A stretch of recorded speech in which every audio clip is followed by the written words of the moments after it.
especiales. Pero yo quiero hacer algo relacionado con esto durante el mundial. Buenas noches, O sea, argolleros. De los miércoles a las 10 somos los opinólogos Jaime Serra. Willy Vázquez, Y estamos hoy día con unos invitados súper especiales. Mirá, tenemos la casa llena hoy día, Willy. la casa llena por primera vez, tenemos el estudio totalmente completo y estamos de plácemes y vestiendo, bueno, nos faltaron las camisetas de Sí, Perú pues nomás, nos faltaba, no tenemos Estamos- canje de gamarra, pero estamos hoy día en orden alfabético, por favor, y Willy. estamos en modo mundial. Exacto, en Vamos. modo mundial.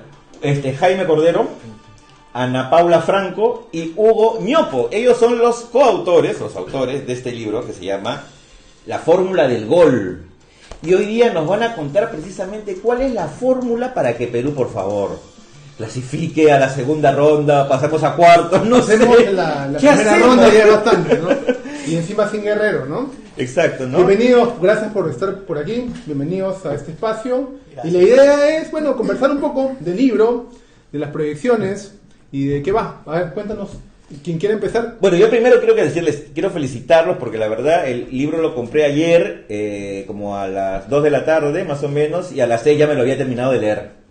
Yo no soy futbolero, les voy a hacer la confesión, la gente que nos sigue lo sabe, pero esto es súper fácil de leer, súper entretenido, ¿no? Porque si uno piensa pues que es un libro de estadísticas y números, que uno se va a pegar la aburrida de su vida, pero no, te lo lees como si fuera casi un libro de un ¿sabías qué? No, más o menos es el idea. Quizás sea un gran mérito ese, ¿no? Para llegar a la gente común y corriente, ¿no? A los menos entendidos, de repente, a engancharlos, porque de hecho los hinchas lo van a ver, ¿no? Van a tener un interés primigenio de verlo. Bueno, no sé. Exactamente. Coméntanos, Hugo, en todo caso, comencemos por ahí. Bueno, el libro es eso justamente, poner en perspectiva un montón de creencias, un montón de sabiduría popular que tenemos los hinchas alrededor del fútbol. Y contrastar esa sabiduría popular con datos concretos, objetivos. Y entonces, después de la prueba esta de los datos, algunas de estas creencias de la sabiduría popular se refrendan y algunas otras se contradicen. Entonces, ese es el espíritu del libro, lo que queremos hacer. Disclaimer para que más o menos entiendan la idea. El libro está hecho por un economista, creo que también es economista, ¿verdad? Y un periodista. Entonces, más o menos ven hacia dónde va el tema. Cuéntanos un poco, Ana Paula, ¿qué onda con el libro? ¿Cómo así te metiste? Bueno, yo trabajo con Hugo en otros proyectos, en realidad no relacionados a fútbol, pero a mí me encanta el fútbol. Yo juego fútbol desde que tengo 6, 7 años. bacán. Ah, qué genial. Sí, y estadística es la cosa de todos los días para nosotros. Nosotros trabajamos con datos todo el tiempo, pero sobre todo temas de educación, salud, pobreza. Claro, Es por claro. es por lo que se conoce a Hugo, en verdad. Exacto, sí, pues. ya no. Ahora ya no, ya. Eso va a cambiar. Ahora va a tener su programa deportivo, muy probablemente. Durante el mundial. Exacto, durante el mundial. Quién sabe después también, a veces carrera, de repente lo destrona a quién Ah, ¿A quién? tan pocos futboleros somos que no sabemos quiénes son los periodistas No, deportivos. yo fastidio, luego le digo, ahora te voceaban para ser ministro de educación, ahora te van a vocear para trabajar con Areca o para... Asistente técnico, va a quedar. Jaime, cuéntanos, ¿cómo nace esta sociedad, no? Y la idea del libro. Sí, te comentaba antes del programa, mientras esperamos que llegaran los tardones, que esto de acá, que es esta sociedad entre periodismo y academia, acá es algo nuevo. Yo no lo he visto mucho, ¿no? Por lo menos plantea así, digamos, de manera expresa, ¿no? Normalmente el periodista utiliza como fuente al académico, ¿no? Y luego como que lo traduce, ¿no? Pero esto ya, eso ya se lo había comentado a Hugo antes, esto ya se hace en otros lugares, ¿no? O sea, digamos, de hecho, hay un antecedente que es como el referente número 1 de este libro, que es un libro británico de un periodista que es Simon Cooper con un economista que es Szymanski, Stefan Szymanski, se llama Soccernomics, Wow. ¿no? Que es un trabajo muy parecido a este en varios sentidos, ¿no? Y Cooper es periodista del Financial Times. Ok. Y Szymanski es un economista, ¿no? Que se ha metido mucho temas de deporte. Y hacen justamente esta sinergia que es la de tratar de contestar o plantear los temas del deporte, pero tratando de analizarlos desde una perspectiva analítica, matemática, estadística, económica, utilizando distintas herramientas, ¿no? ¿Para qué? Para contestar de manera, pues, lo más concreta, evidente, digamos, objetiva, entre comillas, porque para los periodistas eso de objetivo siempre nos da como... las preguntas o los mitos que se construyen en torno al deporte. Ahora, ¿cuál ha sido nuestro aporte? Bueno, primero lo hemos peruanizado, ¿no? Hemos aplicado mucho a la realidad del fútbol peruano, latinoamericano. Este es un año de mundial, desde el año de la selección. Hemos aplicado mucho al universo de selecciones nacionales, no tanto a los clubes, por ejemplo, no hablamos mucho de clubes. Y bueno, hemos hemos tratado de crear también nuestras propias herramientas, ¿no? O sea, hemos creado el equipo de Hugo, con Ana Paula y con los otros chicos que trabajan con ella, se han dedicado a obtener en gran medida su propia data. O sea, no se han copiado, no se han agarrado, no han googleado y se han pirateado, porque muchos hacen eso, ¿no? No, nosotros hemos hecho eso. Hemos googleado. Hemos googleado. Ah, bueno. Pero no hemos pirateado. Claro. De hecho, están todas las... O sea, este libro tiene una cantidad de referencias, que es una cosa... Ah, sí, he visto, claro, al final, sí, como... Que es... que te da una idea primero, o sea, digamos, la cantidad de estudios académicos desde el lado de la economía, la ciencia política, la psicología, la sociología, la antropología, etcétera, que hay respecto al mundo del fútbol. Me iba a quedar corto, iba a decir 2, pero no son 4 en realidad, 4 páginas. Y no son universidades pichiruchi, o centro, o no, académicos chicha que hay por ahí, ¿no? Que a veces tú encuentras ahí en internet una universidad de no sé dónde, te ha sacado un estudio que te dice no sé qué cosa. No, estamos hablando de London School of Economics, Harvard, Chicago. O sea, gente brava. Claro. Pero, digamos, ellos también nos apoyamos en eso, ¿no? Y nos apoyamos en eso, pero no solamente es una recopilación de citas, o sea, no es como le dirían, un estado de la cuestión. Hemos creado cosas, lo cual ya también es meritorio. Pero volviendo a esto, ¿no? Esto de la sociedad académico-periodista es una cosa que, por ejemplo, en Argentina le llaman el periodismo anfibio, ¿no? Que es básicamente el periodista ayuda a contar las cosas, ¿no? Plantea las preguntas, plantea las cuestiones y intenta responderlas a través de los mecanismos científicos que puede aportar el académico. Pero no solamente es una cuestión de traducción, que es lo que alguna gente me dice, oye, pero entonces que tú que lo has traducido, o sea, que Hugo escribe en chino y tú lo pasas a castellano. Más o menos. No eso es lo que uno hubiera entendido. Yo también quería eso, honestamente. No es eso. No, Hugo puede dar fe, o sea, acá hay la sinergia es un poquito más estrecha que eso, ¿no? O sea, no es ese el mecanismo. Se hacen, para empezar, porque la data está ahí, pero hay que hacer preguntas. Y hay que tratar de encontrar la manera de responderlas, ¿no? Sí. Ese es el reto. Hay una cosa bien interesante de decir que es...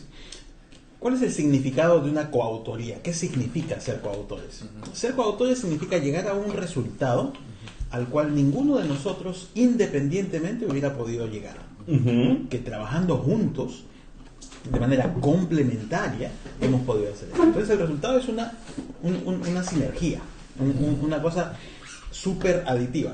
Entonces están las habilidades que tenemos desde la economía y desde la analítica de datos, están las habilidades que existen desde la narrativa y desde la posibilidad de contar estas historias, y entonces juntos llegamos, ¡pum!, a este resultado. Es una cosa, tú la has leído. Sí. ¿No? Es eso. Yo quería decir una cosa respecto del Google. Hemos googleado. Hemos googleado millones de veces. ¡Wow! ¿Ya? Porque están los datos en la FIFA de qué pasa con cada uno de los partidos del Mundial, digamos, de los últimos 20, 30 años. Individualmente, los datos. Individualmente. Y aislados. Partido por partido. Partido por partido, jugada por jugada. Todo eso, Y ¿no? entonces lo que nosotros hacemos es usar un lenguaje de programación llamado Python, que nos permite ir a la web e ir rascando. El verbo que se usa en inglés es scrapping. Ir rascando cada uno de los resultados de la FIFA con este programa, haciendo millones de requests, millones de pedidos para traernos todos los resultados. Después todo esto se... A todos nos pasa. A todos nos pasa. Se nos sube el volumen del celular de pronto. Sigue Hugo, por favor. Luego toda esta data... Es este video. O sea, estoy en Somos la nosotros. transmisión. Para que vean que estamos en vivo. Un pequeño retraso por el vídeo, pero... Sí, a todos nos pasa. Perdón, Entonces decía. esta data que se rasca, se scrapea de la web, después se pone en un formato computable. Stata, entonces ya se convierte en la otra herramienta para hacer el análisis. Y después reportamos los resultados de manera visual y tal, ¿no? Y es Ana Paula quien ha estado dirigiendo este equipo de scrappers Wow. y computadores. Mis respetos. De hecho, en verdad, nosotros no hemos googleado, ¿no? Claro, la máquina La googlea. máquina es la que máquina googlea. la que- Ah, Pero que hacemos hace el millones de código, veces. que lo hace millones de veces. Sería imposible haberlo hecho. Y así como Pero eso para hay que depurarlo. así como para dummies, ¿cómo es más o menos el proceso. cómo funciona el programa, cómo es el proceso? El proceso básicamente, en verdad, es... El programa automatiza lo que una persona haría. O sea, tú al programa le dices, tienes que abrir Google Chrome, tienes que poner la página de la FIFA, tienes que hacer clic acá, luego una vez que entras a la pestaña de partido, vas a entrar al partido de, no sé, Perú-Escocia y extrae el marcador, extrae quién fue el árbitro, extrae en qué minuto hubo gol. Eso, todo ese proceso que lo podrías hacer tú manualmente, en realidad tú podrías agarrar y poner copiar, pegar y ponerlo en un Excel, por así decirlo, eso lo automatizas. Todo eso lo hace el programa. Entonces cuando decimos que nosotros no hemos googleado, porque en verdad nosotros no hemos nunca abierto el Tú lo haces, buscador. pero 18.000, 20.000 veces. Claro, y después toda esa data levantada, ya el procesamiento sí ya es de un equipo de gente Sí. con cerebro humano, digamos, para meterlo. Claro, ahí es donde entran ya las herramientas estadísticas, econométricas que hemos Pero usado. a todo esto, insisto, que la clave aquí no es solamente... Es interesante el proceso, a mí me pareció fascinante el proceso de extracción de la data, pero no es tan fácil utilizar esa data para contestar las preguntas. Claro. Ese es el tema, ¿no? Entonces, yo creo que la parte más entretenida de esto, para lo menos para mí, fue sentarnos cuando nos sentábamos, tuvimos nuestras sesiones en las cuales decimos, ya, y ahora esto de acá, ya podemos conseguir la data, pero ¿qué vamos a contestar con esa data? ¿No? O sea, ¿cómo podemos saber a partir Era al de la revés, data? tenían la respuesta, pero les faltaba la pregunta en realidad. Sí. La respuesta estaba por ahí. Y en todo Tú caso, lo defines muy bien con el término este de la infoxicación. Sí, bueno, es un término que se usa mucho ahora, ¿no? Eso de que tienes tanta información, ¿no? Que no sabes qué hacer con ella, Exacto. ¿no? O sea, Sí. puedes Y cada vez más, ¿sí? volverte recitar estadísticas todo el día y no llega a ninguna conclusión. Que es lo que muchas veces hace la prensa deportiva. O sea, Es verdad. te dice, mira, pues, el goleador del equipo es tal, y las tarjetas amarillas tal, qué interesante, pero ¿y Claro. cómo influye eso realmente en el resultado de un partido? ¿O cómo influye eso realmente en el performance de una selección? ¿O cómo determina eso qué posibilidades tiene un equipo realmente de avanzar en la segunda parte del mundial? Que es lo que tú me preguntas. Claro, claro. ¿No? O sea, como ranking FIFA. Ah, sí, Perú subió 10 posiciones en el ranking FIFA. Perú está en la mejor posición en el ranking FIFA de la historia. ¿Y eso qué ¿Qué significa? nos dice? No, Claro. que estamos pero en realidad... ¿cómo así? Teniendo un Porque a la gente le resulta increíble, ¿no? Cuando dice, estamos Claro. en 10º lugar, dicen, Claro. pero... Y la gente lo corresponde contra la realidad del fútbol peruano y dice, no, pues ese ranking está hasta las patas. Es que creo que Yo son digo- sumas de individualidades al final, que es lo Sí. que hacen, ¿no? Arman un equipo ideal y ya, ¿no? O sea, Claro, no, el ranking tiene un mecanismo matemático de que va construyéndose a partir de los resultados del tiempo, ¿no? Te asigna puntajes en función contra quién juegas, ¿no? Sus resultados, lo va ajustando, ¿no? Eso, por ejemplo, lo hemos descubierto aquí, lo hemos visto, y hemos llegado, por ejemplo, una de las conclusiones de las que llegábamos, por ejemplo, es el ranking FIFA, al que todo el mundo lo basurea, que dice, no, eso no dice nada realmente sobre los equipos, generalmente tiene más de un puntito de razón, o sea, generalmente, ciertamente sí refleja, por ejemplo, de manera bastante fiel, la calidad de un equipo en un momento determinado. ¿No? A ver, unos datos interesantes que hemos escuchado que han dado vueltas por ahí, ¿no? Por ejemplo, bueno, ustedes empezaron, en alguna parte del libro he leído que ustedes empiezan planteando pues que el último mundial romántico fue el de los 70, el México 70, ¿no es cierto? Hasta ahí, que el juego de toque corto, ¿no? Junto con el mito urbano, ¿no? De que, por ejemplo, que Sotil se pegaba sus trancas No, de padre, señor mío, y al día siguiente ganaba los partidos y cosas por el estilo. No era un mito. ¿Perdón? No era un mito, era verdad. Claro, digo, bueno, en ese momento era un mito, ya luego se descubrió que efectivamente era así, ¿no? Pero a lo que voy es, ya hasta, bueno, ustedes cuentan que hasta esa fecha más o menos fue, digamos, una manera de entender el fútbol más empíricamente. Luego ya empieza un poco a entrar la ciencia a tallar, ¿no? Y al último mundial que fuimos en el 82, ahí le perdimos el rastro, creo yo, al resto del mundo a cómo iba cómo iba progresando, digamos, la ciencia del fútbol, ¿no? Porque de ser un juego, un deporte, se convierte casi en una ciencia, digamos, en muchos aspectos, ¿no? ¿Qué datos han descubierto ustedes, por ejemplo, que los han sorprendido? ¿Cuáles fueron los datos que los sorprendieron a ustedes? Varios, podríamos citar muchísimos, pero hay uno que me llama la atención en este instante. Cuando un equipo hace un gol, remontar ese marcador, o voltear o empatar, resulta bien difícil. Y resulta especialmente difícil si uno está jugando de visita. Los hinchas, y esto es bien contradictorio para los hinchas, ¿no? Porque los hinchas no perdemos la fe, no perdemos la esperanza. Claro. Estamos ahí hinchando y queremos que nuestro equipo revierta y tal. Lo cierto es que eso sucede muy pocas veces. Muy pocas veces. ¿En qué porcentaje, más o menos, si recuerdas el dato? 10%. 10%. ¡Wow! 10%, no es nada. Darle la vuelta a un partido después que te han metido el primer gol Sí. no es muy común. 10% voltea, 20% empata y 70% gana el que metió el primer. Gana el que golpea primero. Y si está jugando de local, es 80%. Ana Paula, ¿y tú como fútbol? Nosotros, bueno, ustedes lo ven desde la cancha, nosotros desde más lejos todavía. Pero tú en la cancha, en tu experiencia como futbolista, ¿tú a qué crees que se deba eso?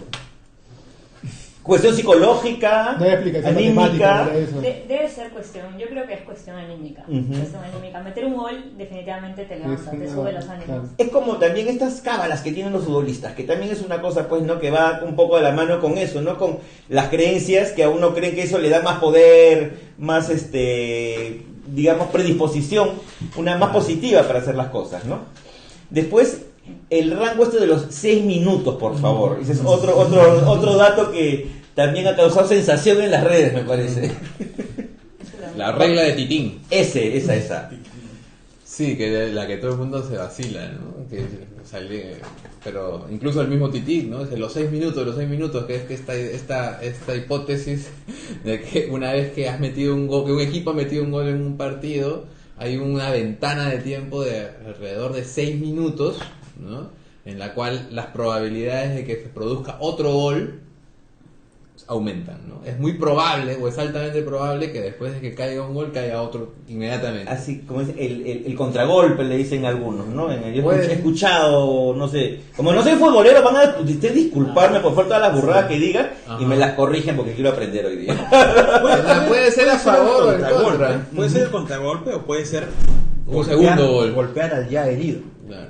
Claro, no, en la regla de Titín no discrimina de quién es el que hace el gol. Dice, va a haber otro, ¿no? Pero no dice, podría ser que ese equipo se ha dado. Que sí. El mismo equipo hace otro gol. Sí. Se ha dado, ¿no? Sí. Se da. Y se da más seguido de lo que la gente cree, ¿no? Y también, yo no sabría decirte cuál es la explicación exacta. Probablemente tenga que ver con un tema psicológico, como muchas de las cosas que pasan en una cancha de fútbol, ¿no? Pero lo cierto es que nosotros hemos sometido a no sé cuántos miles de partidos esa prueba, y sí existe una cierta constante, ¿no? En que sí hay una mayor probabilidad en esos minutos que respecto a los otros minutos del partido. Y hemos podido ir un poquito más allá, porque hemos identificado dentro de ese intervalo de 6 minutos dónde hay una probabilidad mayor de que tal gol suceda.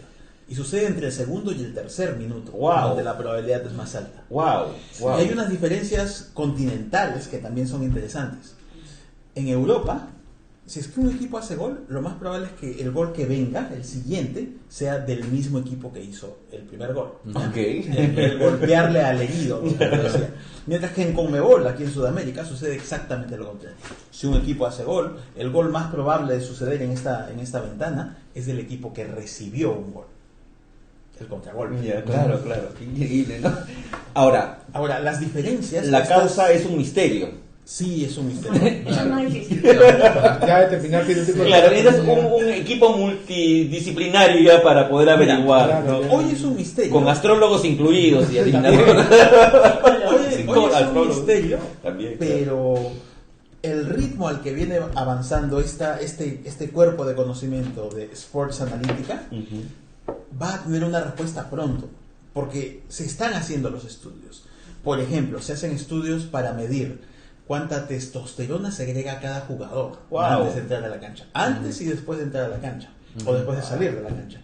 Y se han encontrado diferencias en que, por ejemplo, los jugadores que juegan de local segregan una cantidad de testosterona muchísimo más alta que aquellos que juegan de visita. ¡Qué alucinante! Entonces, Increíble. a la pregunta esta de ¿por qué son los goles dentro de las ventanas de los 6 minutos? En algún momento la ciencia esta deportiva va a llegar a una respuesta. Por el momento no la tenemos, pero seguramente estamos muy cerca de encontrar si tiene que ver con algunas segregaciones, tiene que ver con desconcentraciones. Y por eso es que el estado anímico del equipo importa tanto.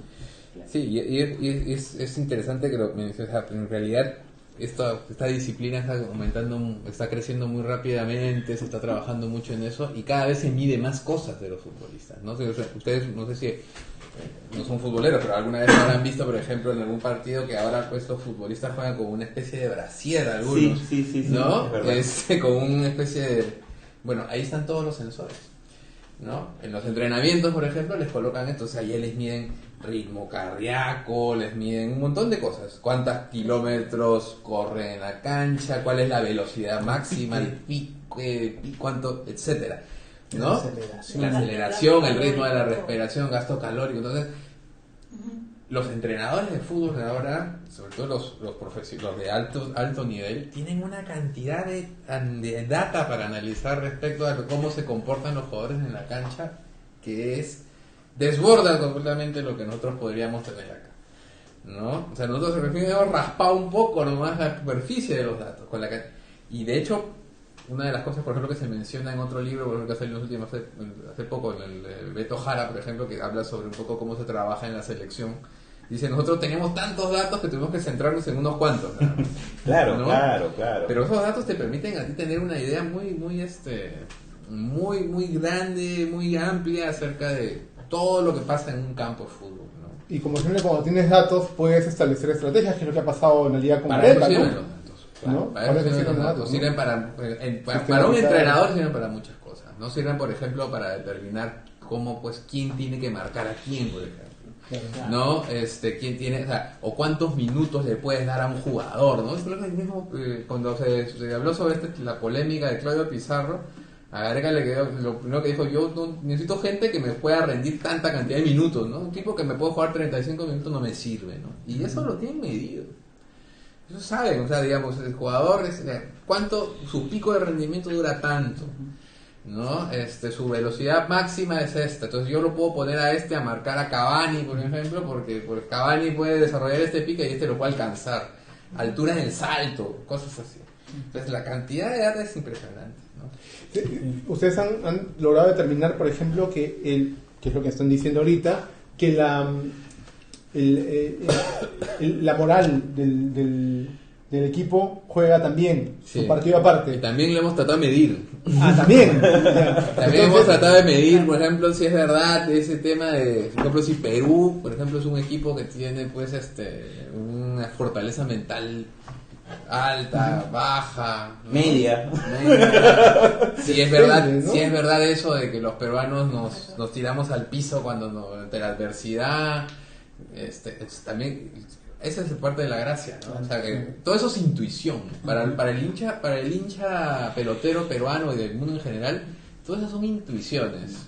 Por ejemplo, dicen, pues los peruanos son las desconcentraciones. Eso es un mal endémico del fútbol peruano, la desconcentración. Siempre nos clavan en los últimos 5 minutos, ¿no? De cabeza. Y el equipo se descompone de pronto, El equipo ¿no? se va a piso, no tiene oficio, dicen, no tiene oficio. Así como hay nuestros un- gobernantes a veces, Sí. ¿no? Que se descomponen también. Más rápido que la selección. Es otro tema. Ya, tal cual. Pero políticos, nosotros sí hemos podido comparar y poner a prueba esa sabiduría, supuesta sabiduría popular. Que es algo que también algunos aficionados futboleros un poquito más sofisticados sí saben. O sea, no estamos acá tampoco a descubrir, ¿no? Digamos, cualquiera que ve un montón de fútbol sabe que ese problema de que te encajen un gol en los últimos 5 o 10 minutos de un partido no es un problema solamente peruano. Y cuando ponemos las estadísticas, nos damos cuenta que efectivamente al final de los partidos, o sea, una curva, ¿no? ¿En qué momento de los partidos es que se producen más goles? Y hay una colita que se levanta, que quiere decir que hay más probabilidad al final. Entonces, no, eso de que es un problema nuestro nada más, no es tan cierto, por ejemplo, ¿no? Lo que pasa es que como nos pasa a nosotros, claro, no estamos mirando todos los partidos de todas partes del que es mundo. un problema especialmente nuestro. ¿No? Queremos aprovechar un momentito de hacer una pausa. Pamela Acosta nos está viendo. Así que vamos a saludarla, por favor. Nos ha hecho 1000 retweets nos ha hecho hoy día. Así que muchas gracias a ella Sí. por su sintonía el día de hoy y también, por supuesto, por los retweets que hemos tenido por parte de ella. Muy bien, continuamos ahora sí con la parte seria del programa. Yo te quería comentar en esta línea de los datos que nos han llamado la atención. Hay uno que, por ejemplo, del que no hemos hablado todavía, pero que a mí personalmente me causó bastante impresión y me gustó un montón por lo curioso que es, ¿no? Es sobre el tema de las cábalas y sobre qué tan cabaleros son las distintas sociedades futboleras, ¿no? Entonces, por ejemplo, se dice, pues, por ejemplo, ¿no? Que quiénes son los grandes cabaleros, los grandes supersticiosos del fútbol, los argentinos, los sudamericanos y bueno, también los africanos, ¿no? O sea, en África, pues, donde está pues todo mezclada la religión con la brujería, con todo, se habla mucho de que los equipos africanos son bien cabaleros, ¿no? Y sus cábalas pueden ser matar una gallina, ¿no? Comerse un misionero. Claro. Pero una cosa interesante que encontraron, que no sé cómo se les ocurrió buscar algo, fue, por ejemplo, los europeos resultan ser bastante supersticiosos. Y eso se ve, por ejemplo, en la programación de los partidos de selecciones, ¿no? O sea, hay un sesgo bien claro para evitar jugar en martes 13, ¿no? ¿Ah, sí? Claro, o sea, No te digamos, creo. todos los martes hay una cantidad regular de partidos, pero de repente cuando cae martes 13, ¡pum!, cae totalmente la O sea, cantidad sí hay de algunos, partidos. pero no tantos. Sí, muchos menos. Y se juega mucho más en miércoles. Claro, o sea, entonces cuando toca viernes, buena. de alguna manera todos empujan la fecha para no jugar ahí. Y eso es en Europa, sobre todo, pero sí. donde supuestamente son sofisticados, racionales, Más civilizados. Sí. Hay 8 veces más partidos en Ujú. miércoles 14 que en martes 13. 8 veces. Increíble. Y en Europa, no estamos hablando de África ni de Sudamérica, ¿no? sí, Nosotros sí, somos sí. los folclóricos. Sí, claro, cuando justamente una de las cosas que yo estaba haciendo cuando estaba haciendo el research para ver el tema de las cábalas era cómo estaba leyendo uno de los libros de Simon Cooper, por ejemplo, que es un tipo referente en estas cosas, uno de los mejores periodistas de deportes de fútbol en el mundo, que contaba cómo, por ejemplo, los jugadores africanos cuando viajan a Europa, los periodistas europeos, que no necesariamente son mucho mejores que los americanos, les empiezan a preguntar siempre sobre las cábalas y la brujería a los africanos que van a jugar ahí, ¿no? Y resulta que ellos también tienen pues sus propias supersticiones, solamente que no quedan en evidencia. Eso es un dato a mí me pareció un dato bien gracioso, ¿no? Sí. Bien curioso. Interesante. Y mira, esto es bien diciente también de lo rico de juntar Ujú. tradiciones de investigación Ujú. distintas, ¿no? Ujú. Técnicas como esta, de buscar qué pasa un día versus el día siguiente, días particulares, son bien utilizadas en el análisis microeconómico. Los economistas las utilizan para lo que se llama el Identification Strategy de los papers, de los estudios que hacemos. Entonces, pensar en esos márgenes para los economistas nos resulta más o menos natural. Ujú. Y ahora hemos usado esas técnicas para entender un poquito Claro. lo que pasa aquí. Pero todo esto se enriquece cuando lo cruzas con la historia, con la anécdota, con lo que pasó, ¿no? El libro sería bien interesante, pero que sería quizás un poco aburrido si solamente fuera la colección de las estadísticas, ¿no? Exacto, sí. Entonces, Es verdad. Y justamente justamente parte del reto era buscar la casuística, ¿no? El ejemplo, la anécdota que ilustra casi como anillo al dedo cada una de esas cosas que estamos Por ejemplo, cuando hacen ustedes la asociación, ¿no?, del fútbol y la política, ¿no?, empiezan así, dice: desde que Benito Mussolini hizo lo que tuvo a mano para que Italia organizase el Mundial de 1934, todo el mundo le quedó claro que el fútbol había dejado de ser un inocente entretenimiento. O sea, esto, al que de repente no es muy futbolero como yo, pero nos encanta la historia y se muere viendo los documentales. Yo he visto 1.000.000 de documentales de la Segunda Guerra Mundial, de History Channel de la Primera Guerra. Me sé más de lo que he visto en documentales de lo que he leído en libros de repente. Y comienzan, pues, el documental entra en la anécdota y entra en el detalle, que a veces el libro no entra porque es muy académico el libro, ¿no?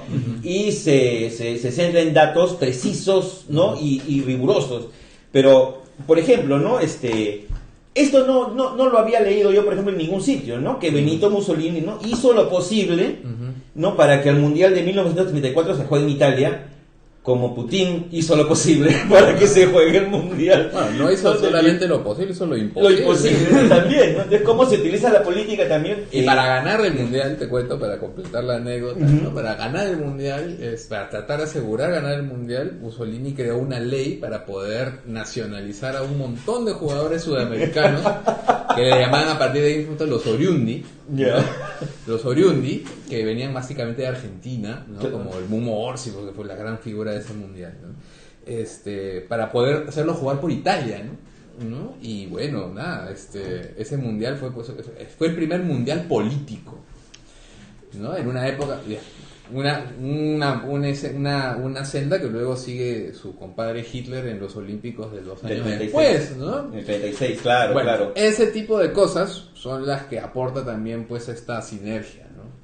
Y Jaime, ¿tú qué eres más Yo soy un fanático de la historia y del fútbol, entonces tengo esa doble. Entonces sácame de esta duda, por favor. ¿Es verdad que el equipo peruano le recibió la orden de ser retirado de las Olimpiadas del 36 porque Hitler anuló el partido? ¿O es un gran mito? ¿O es un gran mito? Porque yo he escuchado dos versiones totalmente convincentes de que es verdad y de que es mentira.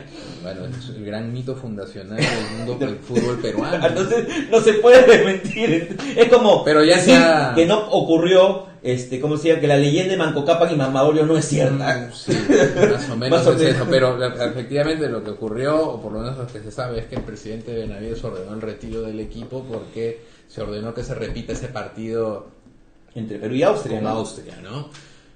Pero para no despegarnos mucho del tema, pero no hay, o sea, hay investigaciones serias de gente contemporánea como Luis Carlos Arias Schreiber, por ejemplo, que evidencian que no es cierto eso de que Hitler metió la mano, ¿no? Hablan de que efectivamente se han documentado una serie de irregularidades en ese partido, ¿no? Hay bastantes cosas ahí, es bien discutible eso, ¿no? Pero ya, bueno, queda ahí como parte de la leyenda. Claro, ¿no? Una leyenda bonita, ¿no? Pero es más interesante creer que sí pasó, ¿no? Claro, sí, ¿no es cierto que nos peleamos con Hitler alguna vez? Hitler, al menos los argentinos. Hitler no fue a ver el partido, por ejemplo, que es lo primero que se dice, claro, ¿no? Claro. Hitler solamente fue a ver un partido en esos Juegos Olímpicos y fue el partido entre Noruega y Alemania, que Noruega elimina a Alemania, ¿no? Y hay toda una historia respecto a después qué le pasó a los jugadores alemanes que fueron eliminados, ¿no? Sí. Le pusieron su... Pero peor le fue a los austriacos, ¿no? Porque había varios que, bueno, en esa época la verdadera potencia del fútbol europeo de esa zona era Austria, no era Alemania. Y después Hitler, pues, se apropió de Austria. Pero, y había varios jugadores de origen judío en el Wunderteam, ¿no?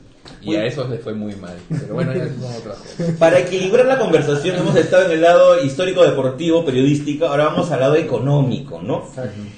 Bueno, yo creo que todos hemos sentido que el fútbol efectivamente, ¿no? La clasificación que logró la selección, obviamente, o sea, provocó un boom económico. Los restaurantes estuvieron más llenos que nunca, la gente salió a consumir mucho cerveza, bebidas, los locales de fiestas, discotecas, las calles mismas, las pantallas LED. Yo supongo que los tipos que tienen pantallas LED se han alquilado, han hecho pues su agosto, ¿no? Como lo van a hacer ahora en las elecciones, ¿no? Pero cuéntanos, pero ha salido disculpa que te corte, Willy, antes que se me va la idea y ya no le vuelvo a encontrar hasta el próximo programa. Ha salido el último reporte de crecimiento, 3.5, 3.9. ¿Y en cuánto ha influido ese crecimiento la clasificación del Mundial? ¿Te hubo cuenta? ¿O no ha influido nada y estoy hablando piedra? No, sí ha influido. Nosotros hicimos este ejercicio de preguntarnos qué pasó con el crecimiento del PBI de países que clasificaron al Mundial pasado versus otros países que estuvieron cerca de clasificar pero no clasificaron. Y entonces hicimos el contraste. Este contraste nos dice que los países que clasifican tienen algo así como medio punto de crecimiento más que los que no clasifican por 2 trimestres. Ajá, por 2 trimestres. Wow, es bastante. Ana Paula, ¿tú tienes más o menos el dato fresco aproximado de cuánto es ese medio punto del PBI? Acá. En Sox y acá, más o menos. ¿No? ¿Cuánto es el PBR? $10,000. Per cápita. No, pero mira, si Claro, acabamos de per crecer, cápita, si claro. acabamos de crecer casi 4 y el fútbol es responsable de casi medio punto, es claro, es apreciable. es 12,5%. Claro, de claro. todo el crecimiento, es bastante. Y ahí también también a pesar de que es economía, también ahí vamos contra mucha sabiduría popular, vamos a llamarle, ya no tan popular, ¿no? Hay mucha Opinóloga, discusión, muchos sabiduría opinólogos. Somos los opinólogos por algo. No sabemos de nada y hablamos de todo. Están en el lugar correcto. Porque esta pregunta de si efectivamente esto va a generar crecimiento o no va a generar crecimiento, es algo que vienen preguntándose en la prensa desde antes de clasificar al mundial, ¿no? Y economistas, colegas de Hugo de todos lados han hablado, algunos creen que sí, otros creen que no, pero por eso también dijimos, bueno, ya, ¿qué creemos? No importa, o sea, hay que aquí hay data y ya se ha analizado cómo le ha ido a otros países similares a Perú cuando han clasificado al mundial. Entonces no es que no estamos hablando desde la suposición, no se van a vender más cosas. Ni debería ser mucha sorpresa tampoco. Sí, pero también hay economistas que sostienen lo contrario, ¿no? Algunos bastante connotados, ¿no? Que dicen, no, esto no va a afectar en nada, no va a mover nada. Pero no, pero eso es evidente, o sea, hasta los que no somos futboleros y que por ejemplo normalmente no sabemos por ejemplo, qué equipo es el campeón, o si este domingo porque no hay carros en Lima hay clásico, mira tú, qué raro. No, a mí me pasa mucho, ¿no? Pero entonces algún domingo no hay carros, o hay un atolladero por algún lado, ¿no? No, es que hay partido. ¿Quién juega, no? La U con Alianza, o sea, si no sabes que juega la U y en Alianza en este país, es que estás pues perdido perdido en el espacio, ¿no? Como la serie. No, pero se dinamizan muchos sectores o sea, mira, hasta el sector editorial. Por ejemplo. En el momento, o sea, en este año se han publicado por lo menos, no sé, 6, casi una docena de libros. Casi una docena de libros, ¿no? Solamente sobre el tema futbolero. Y yo ayer pasé por una librería y vi que entre los top 10 que estaban ahí había 4. Uno de ellos era el nuestro, ¿no? No era ¿no? No, sí, porque yo cuando entré a la... Se está vendiendo mucha literatura de fútbol para lo que es el mercado peruano. Y eso es un mercado chiquito, pero televisores... Pero mira lo que ha pasado en Gamarra, ¿no? Se quedaron sin tela. O sea, sin tela blanca. Tela blanca. A ese nivel, ¿no? Ustedes ese dato también se enteraron porque conversaron con Diógenes Alba. Sí, bueno, yo lo llamé a Diógenes, le pregunté, o sea, es que le pregunté, oye, ¿cómo es esto? Pero ya se sabía el año pasado en gran medida. También ya había pasado. Sí, ya. donde yo trabajaba, por ejemplo, quisieron comprar, se animaron a comprar camisetas antes del partido con Nueva Zelanda para regalarle a todos, para que todos vayan uniformados a ver el partido, y llegaron y dijeron, no, muy tarde. No había, simplemente no había. Y podías comprar una camiseta ese mismo día. ¿Qué? 20 veces el precio 50 normal, soles, ¿no? 60 soles, o lo que está pasando, o lo que pasó con las figuritas del álbum Panini, por ejemplo, que durante 2-3, o sea, la figurita de Guerrero llegó a costar 30 soles, o sea, una cosa, pero... No, y la gente hacía cola, ¿no? Parecía Venezuela ya, ¿no? Claro, haciendo cola. se peleaban. Sí, claro, por la Es figurita, que se ¿no? exacerbaba mucho también O sea, cosas, ni siquiera en la época de Alan, cuando faltaba la leche Enzi, la gente exacerbaba se ponía tanto. así. No. Por el paquetón. Había un corriendo tipo por el que, paquetón. había un video viral, ¿no? Que decía, no, compadre, pero pon un letrero diciendo que ya se acabaron las ¿Cómo se te comunistas. ocurre? ¿Qué falta de respeto? Qué falta de criterio. La gente se volvía loca. ¿no? Entonces, sí. Anótame, ¿no? Es innegable que la gente está saliendo a consumir cosas con alusión futbolera, con misión futbolera. Pero eso también lo han Eso es. medido, y está como dato en el libro, que eso ocurre más, estos fenómenos, ¿no? De esas explosiones de PBI, en los países donde no tienen como costumbre clasificar. Claro, como nosotros. Bueno, ese es Con pequeño- más razón. Pequeño dato, claro, ¿no? Porque, por Pero ejemplo, algo, perdón que te corte. No, pero por de hecho, favor. algo bien interesante, así como dices en verdad era obvio, o sea, bueno, para todos es casi obvio que el PIB iba a crecer, pero lo más interesante es que luego va a haber un bajón. Eso O sea, es interesante un también. bajón, pero un bajón importante, ¿no? Vamos Ajá, a perder ojo. casi todo el crecimiento que hubo por el mundial lo perdemos. Wow. Bueno, nosotros no, los números nos dicen que lo deberíamos perder. Y eso Después de la primera ronda del mundial. no, después del mundial, eso lo explico porque durante el mes del mundial la gente en verdad va a trabajar menos, entonces... O se no va a trabajar o no simplemente. va a trabajar, se produce Los días que menos juega durante Perú. un mes. Sí, y después del mira. mundial seguramente la gente estará pagando la tarjeta de crédito que se de ahí reventó hasta para diciembre, hasta Navidad endeudados. comprar. Pagando la televisión. Lo más probable es que en Navidad sintamos la pegada, ¿no? Que es un mes de consumo. Exactamente. Exactamente. Por ahí va a haber la Porque para medición, ese ¿no? entonces los índices de morosidad ya se habrán disparado. Ajá, interesante.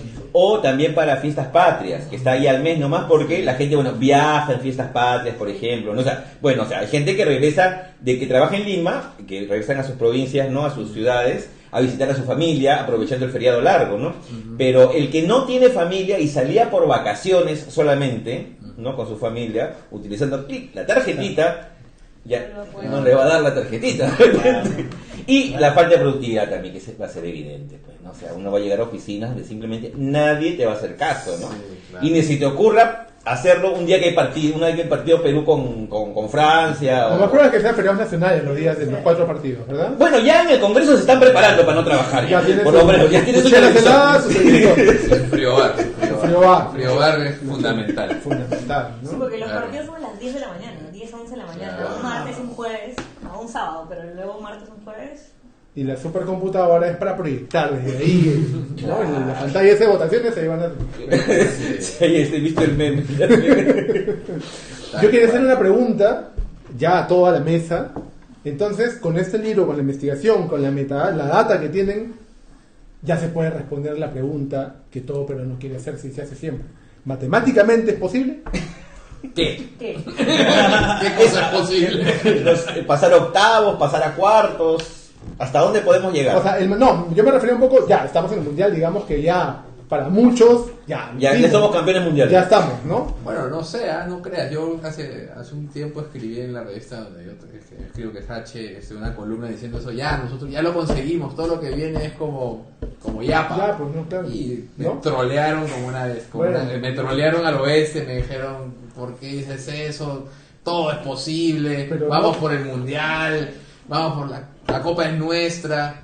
La Copa No. Movistar.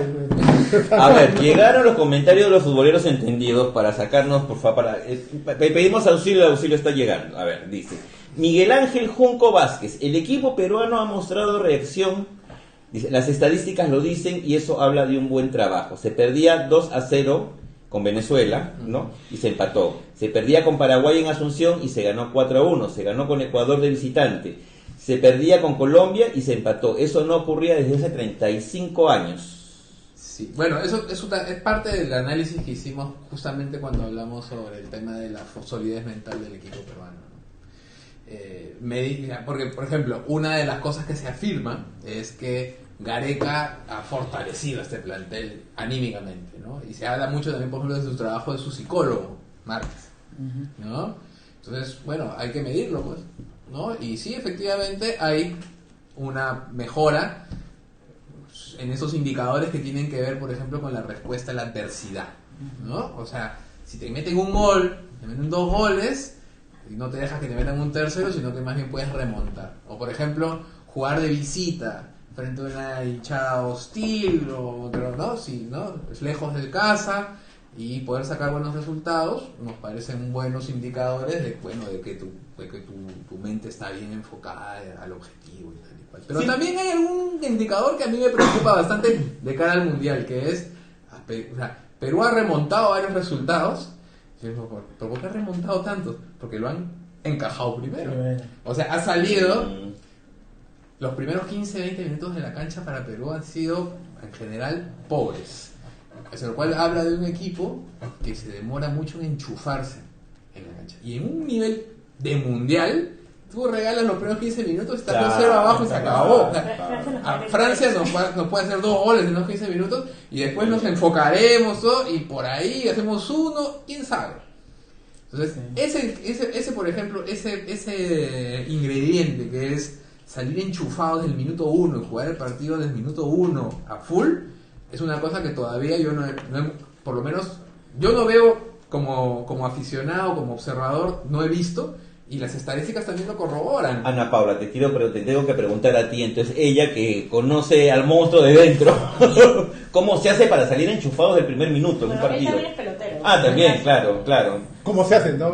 Pero claro, para darte la palabra a ti ahora. Creo que cada persona tiene su manera de enchufarse, pero lo que yo creo que es bien importante es el discurso que te da el entrenador, ¿no? o la persona que te está dirigiendo en ese momento. Y de hecho en el libro justo hemos analizado cuáles son los discursos de Gareca, para tratar de más o menos intuir cómo les habla a los chicos. Y lo que vemos es que habla mucho, debes haber visto, hemos hecho unas nubes de palabras y lo que se ve es que Gareca habla mucho del equipo, nosotros. Las palabras que más menciona es nosotros, equipo, todos. Entonces, en verdad yo creo que algo que es súper importante para salir enganchado y salir a matar, por así decirlo, es en verdad que te sientas parte del equipo y que te la creas desde el inicio. Yo quiero que pongan un poco la experiencia que tienen ya como profesionales dentro del libro y la experiencia que tienen también un poco como peruanos. ¿Qué tanto creen que afecte la no presencia de Guerrero a la selección en Rusia? Ahora Desde esa perspectiva que ya tienen con el libro. comienza el silencio. Lo tenía que decir. Hugo lo ha no lo ha desarrollado en el libro, pero lo desarrolló posteriormente en unos tweets que fueron muy comentados en su momento, ¿no? Sobre esta teoría de los eslabones débiles, los eslabones, Exactamente. que también te valió que te metan unos apanados. Que hay uno de que te ¿y este dónde estudió? Ah, sí, no, los futboleros son peor que los fujimoristas, peor que los musulmanes, no, Los evangelios, pero- Fabricio. Pero Hugo lo puede explicar bien y yo después puedo complementar, pero es bien interesante lo que dice. ¿Verdad? Va a salir la categoría de los fútbol trucks. eso. Va a salir. Esta noche han nacido. Ya están. Esta noche nació el Siempre concepto está. fútbol trolls. Los fútbol trolls. No, mira, la analítica deportiva ha estado avanzando muchísimo últimamente y se han hecho bastantes análisis para comparar qué pasa con el fútbol frente al básquetbol, frente al hockey sobre hielo, frente a diferentes deportes. Y resulta que, hagamos la comparación fútbol-básquet. A ver. El básquet es un deporte de caudillos. Puede existir un gran jugador que se pone al equipo a las espaldas y lleva al grupo hacia adelante. Un Michael Jordan, un Magic Johnson, un LeBron James. Basta con un buen caudillo Estrella. para que lleve a todo el equipo. Es un equipo de eslabones fuertes. El fútbol, en contraste, es un deporte de eslabones débiles. La calidad de un equipo se mide por su eslabón más débil. Esto no lo digo yo sobre la más base de malo. la intuición. Claro. Un equipo es tan bueno como su jugador más malo. Ya. Y no lo estoy diciendo sobre la base de intuiciones, sino que lo dicen Anderson y Sally en este libro The Numbers Game, después de un análisis estadístico de todos los deportes, ¿no? Entonces, si creemos en esto, si creemos que el fútbol es un deporte de eslabones débiles y la calidad de un equipo es tan buena como la calidad de su jugador más débil, el fútbol es más un deporte de obreros que un deporte de caudillos, como sería el básquetbol. Entonces, perder un goleador de repente, y subrayo el de repente, es menos hiriente, menos complicado, menos duro, Menos difícil de remontar, menos digamos. difícil de remontar que perder pues a un Aldo Corso o a una estructura de la defensa, ¿no? En el fútbol también importan mucho las estructuras, no solamente los individuos, sino las estructuras, y en este caso el sistema defensivo. Entonces, dicho todo esto, hay un poquito de razones como para no preocuparnos tanto, ¿ya? Si es que habláramos de lo estrictamente estructural, de lo que sucede en el juego, la funcionalidad de los jugadores. Pero dicho esto, también está esto otro, el ánimo. El ánimo al que nos referíamos minutos atrás. Exacto. ¿Qué importa? Hay un choque anímico que es importante. Entonces la selección ahora tiene que recuperarse de ese choque anímico, tiene que trabajar en esa estructura defensiva para que sea tan sólida como sea posible y se puede remontar. ¿Quiere agua? Sí, sigue sirviendo nomás, por favor. Ahí hay más agua, por si acaso. Eso sería Sí, posible. bueno, claro, porque hay casi una especie de tragedia nacional. Hemos pasado de la euforia de la gente en redes y en calles y en plazas, rogándole a la FIFA, a la Guada, ¿no? Al Señor de los Milagros, a la Beatita de Humay, que nos haga el milagro. Finalmente parece que el milagro no se da. Sí. Ahora, porque también hay una realidad... Pero hay que no esperanzas todavía entonces. Hay una realidad que no podemos negar. Cuando miramos los mapas de calor, ¿qué es esto? El campo de juego y fijarse con intensidad de colores dónde es que más mueve la pelota Perú. Cuando miramos los mapas de calor del juego de Perú, pues sí, pues somos un equipo paolo dependiente o de delanteros dependientes del 9. Dependemos de nuestro 9. Pizarro era uno de ellos, ¿no? En su momento. En su Sí. momento. ¿No? En su momento, ¿no? Porque yo me acuerdo ahora, haciendo memoria un poco, ¿no? Ahora todo el mundo odia a Pizarro, ¿no? Yo me acuerdo un poco, el termómetro lo hago por los programas cómicos, ¿no? Una época, pues, Carlos Álvarez era, pues, su caballito de batalla, era Claudio, ¿no? Profesor, con Autori, ¿no? Que se juntaban en los skates, ¿no? Y era como su engreído y no sé qué. Entonces, y lo pintaba, pues, como engreído, como antipático, como que todo lo arreglaba con plata, etcétera, etcétera, ¿no? Pero al mismo tiempo era el gran personaje de la selección en su momento, ¿no? O sea, llegaba él y literalmente llegaba Pizarro a conquistarnos y a sacarnos, pues, de la prehistoria en la que estábamos, ¿no?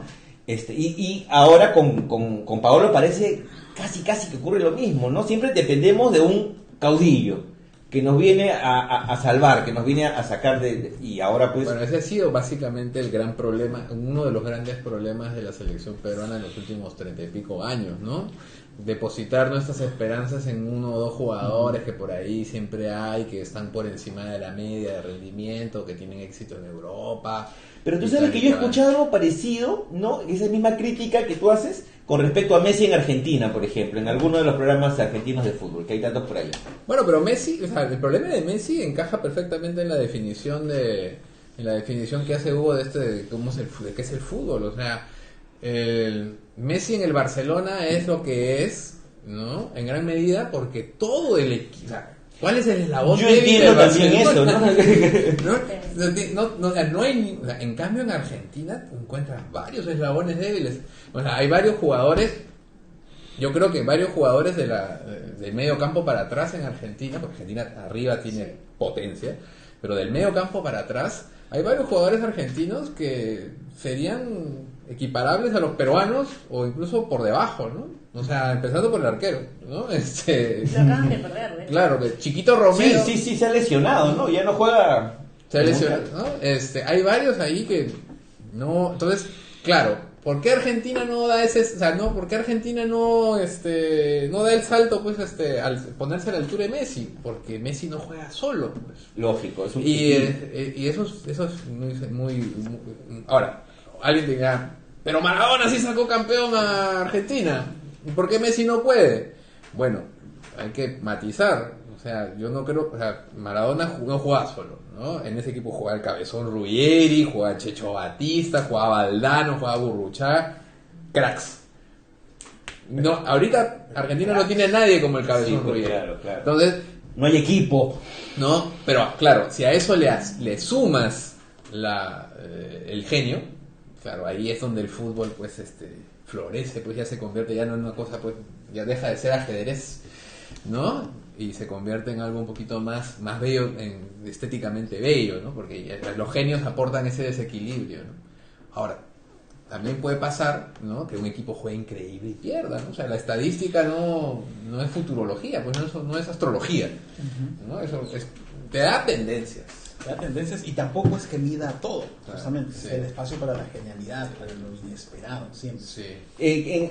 No sé si han analizado un poco cuáles han sido las principales diferencias que han encontrado estadísticamente hablando entre la era de la selección pre-Gareca y la época Gareca. ¿Han encontrado algún dato interesante, relevante? Hay varios. Por ejemplo, Algunos para que se queden con ganas de comprar el libro, tampoco vamos a contar. Podemos resaltar un par. Los puntos ganados fuera, que habla nuevamente del valor anímico de la selección. En esta temporada hemos ganado 11 puntos afuera. wow. O 15. Ya me olvidé. 15. 15 puntos afuera. ¿Cómo? Claro, porque en las temporadas previas hemos ganado 5, Cero. 1 o en la temporada No Chemo, te creo, Ana cero. Paula, no puede ser. Con Chemo tuvimos 0 puntos fuera. Wow. Y ahora 15. Y de local hemos ganado siempre lo mismo, entre 13, 12, 14, alrededor de lo mismo. Entonces fuimos igualmente efectivos que en temporadas pasadas de locales, pero fuimos mucho más efectivos de fuera. Ahí hay una clave de la clasificación. Lo otro, de los partidos remontados o los partidos empatados cuando se comenzaba perdiendo. De los 18 partidos que hubo en la temporada, 5 tuvieron esta característica, de comenzar abajo y contragolpear. Contragolpear para empatar o para ir arriba, ¿no? Que desafía las leyes de la estadística. Les hablábamos del 10%. Ujú. Esto de aquí es casi un 30%. O sea, nos fue excesivamente bien, sorprendentemente bien en estas dos dimensiones. Bueno, ya de esa manera, digamos, queda corroborado que es la mano de Gareca la que ha hecho este milagro, porque bueno, los jugadores básicamente son los mismos. Pero lo que sí hemos notado de repente que los utiliza mejor, o también creo yo, no sé, a ver, de repente me estoy equivocando, yo siento que con él se ha roto una argolla, que hace alusión justamente al canal donde estamos ahora, no, que la manejaban, ¿no? Gente una argollita específica dentro de la federación, ¿no? Y que llega alguien con autoridades de fuera y dicen, bueno, ¿saben qué? Ya, no, que mire, que este es el mejor delantero, que este es el mejor izquierdo, no, a mí no me digan, yo voy a buscar a la gente personalmente, y él, porque inclusive, Ana Paula, han habido sorpresas con algunos jugadores que ha convocado Gareca y que parece que han funcionado bien. El equipo ahora está súper... Yo lo llevo un equipo que juega en equipo, por así decirlo. Está súper bien cuajado. Y de hecho, la argolla a la que mencionas, de hecho, quien le explica súper bien es Humberto Jara en su libro. Y él menciona justo los casos de Loco Vargas, por ejemplo, o Zambrano, que eran súper indisciplinados. Por ejemplo, ¿no? Tenían ahí. Claro. Tiene que ver también con la salida de Burga de la Federación. ¿No? Sí, ¿No? tiene que sí, ver. más o menos, pero justo, y tocando el tema de la indisciplina, nosotros también tenemos justo un capítulo de que ve la indisciplina de los jugadores y hemos visto que en esas eliminatorias se han comportado mejor que en otras eliminatorias. Claro que tiene que ver con la salida de Burga, ¿no? Sin que eso quiera decir que endiosemos la gestión de Oviedo, ¿no? Que, por cierto, tiene... Sí, pero De problemillas ahora. pero no vuelve. pongámonos a pensar, ¿no? Que Perú empezó muy mal la eliminatoria, ¿no? Perdió sus primeros 2 partidos, ganó el tercero, perdió el cuarto y después empató con Venezuela y ahí en ese momento ya nosotros nos dábamos por eliminados, ¿no? Si eso hubiera ocurrido en la gestión Burga, el proyecto Gareca probablemente hubieran volado por los aires en ese momento. ¿Por qué? Porque ya pues Burga, no sé, la FPF de Burga tiene una legitimación pública por los suelos, entonces no tenía pues espaldas políticas como para sostener un proyecto que parecía que era un proyecto pensado a futuro, ¿no? Exacto. Muy bien, les cuento, disculpen queridos amigos que los corte, pero les cuento que cuando empezamos la transmisión, antes de empezar, mejor dicho, ¿cuánto va a durar el programa? 1 hora. Y dijeron, señores, hemos casi llegado a la hora. 58 minutos. Me he quedado con muchísimas preguntas en el tintero, como supongo también nuestros amigos habrán tenido también mucha curiosidad de otros datos que están aquí en la fórmula del gol. Está de venta en casi todas las librerías prestigiosas, ¿no? Virrey, ¿no? Que por cierto estamos de duelo con Virrey el día de hoy, Sí. ¿no? Pero también está en qué otras librerías, por favor. Crisol, En Crisol he comprado yo, de acá de Real Plaza. Sur. Ibero, Crisol, Sur, Virrey, SBS. Eso es. Y les cuento que está al asequible precio de 39 soles, así que de verdad que es una lectura súper recomendada para los que de repente como yo se van a iniciar a mis 50 años en el mundo del fútbol. Y si tienes para comprarte una LED de 39 pulgadas, tienes para Pueden comprarte hacer libros. es una asociación con una marca de televisores para que les regalen el libro de cortesía. Claro. No sé, tiene un contacto en LG, ahí se los paso. ¿Verdad? y hacemos negocio.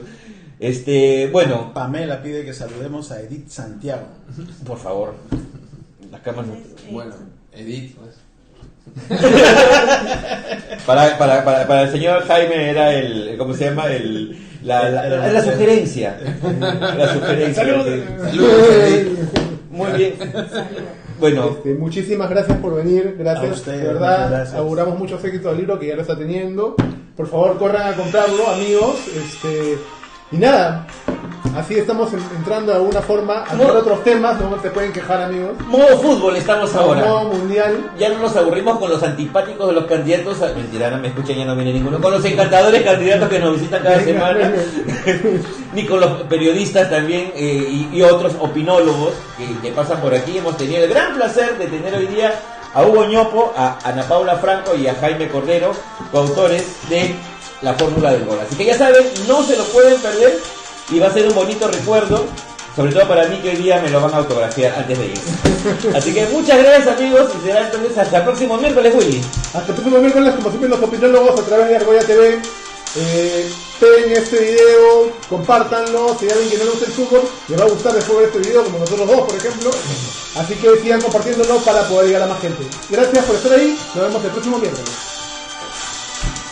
Listo, muchachos, muy bien, muchas gracias, de Gracias. verdad. Muchas ¿Qué tal? Les parecía que iba a ser más largo, Sí. ¿no? Pero no, se pasa largo. Se pasa volando.